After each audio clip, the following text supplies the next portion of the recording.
Effective thinking. The most important mental discipline, thinking, is the one least taught in schools or in organization. You can improve your thinking by using logic and by adopting proven techniques that will lead to better understanding ideas and execution. Planning logically. Write down what is likely to happen and the potential ramifications, then you can plan how to deal with each eventuality. Using your logic.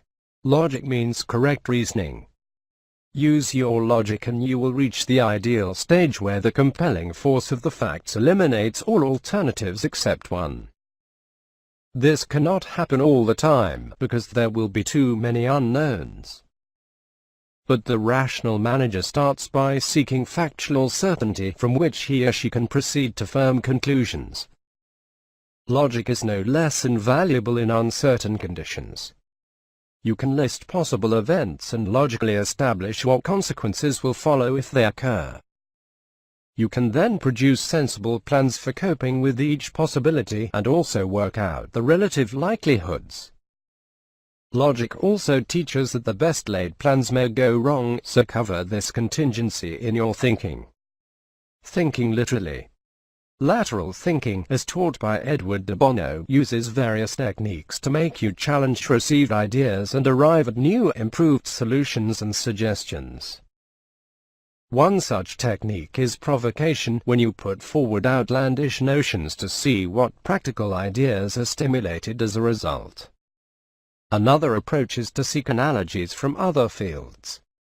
If you are told that something is impossible or will never work, redouble your efforts to see if the idea is in fact valuable. Backing your intuition. Hunch or gut feelings sound far less impressive than logic, lateral thinking, and reasoning. But intuitive thought processes are as intellectual as any other.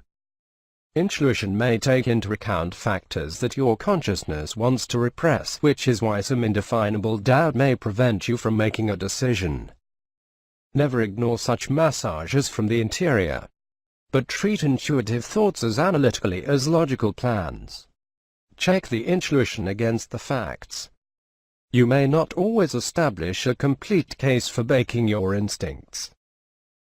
Going with it in these circumstances may well be the best course so long as you can stand the consequence of being wrong. Tackling issues logically. When you apply reasoning to a situation, the result can be counterintuitive, that is, not what you would expect. In this case, David's intuition was to cut prices to stimulate sales performances. But his boss wanted to probe deeper. His logical analysis showed that the firm would be far worse off as the result of cutting prices. The sales chief's intuitive proposal was not intelligent. Question to ask yourself. Q. Have I gathered all the facts I need to help me arrive at the correct solution? Q.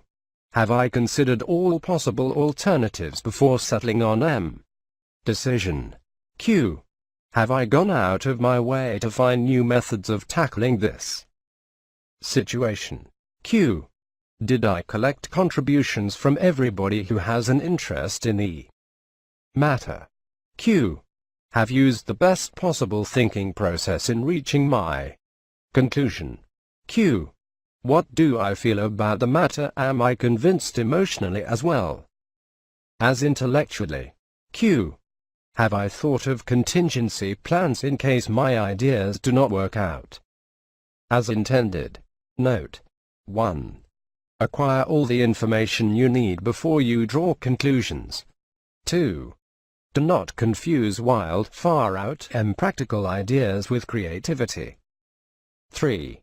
Encourage people thinking sessions to give full rein to their intuition as well as the logic.